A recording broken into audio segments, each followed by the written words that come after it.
Assalamualaikum warahmatullahi wabarakatuh. Selamat malam, berjumpa lagi dengan Ki Kampak di acara stand up komedi tunggal. Ki Kampak rek mere judul Puasa Mabok Kolek. Harum mewangi sepanjang hari, pusing. Ki piraku atuh nepikeun ka aya nu mabok kolek. Aya temen Ki Kampaknya si Sandi ya, manehna teh kieu. Ki uing menikot lalesu teh awak teh puasa teh. Maklum da tadi antara puasanya heug puasa. Sakalian puasa teh menikot ripuh, menikot lesu. Begitu geus jam 3 teh eta mah kolak sabaskom diborong kabeh.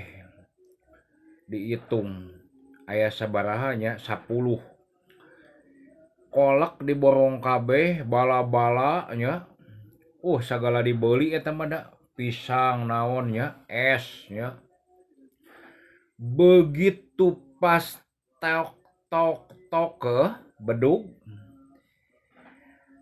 eta mah langsung begitu adan bak bak di dahar kabeh. Kemerkaan.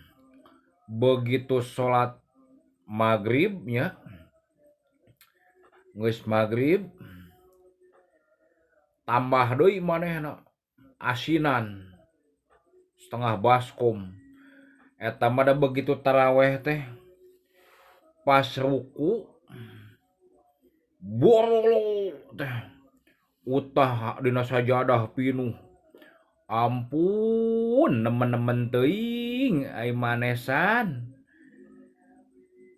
Barang dahar teu ai leuleus ki lapar cenah. Kayana eta sajadah nu kot pinuh. Akhirna taraweh teh balik.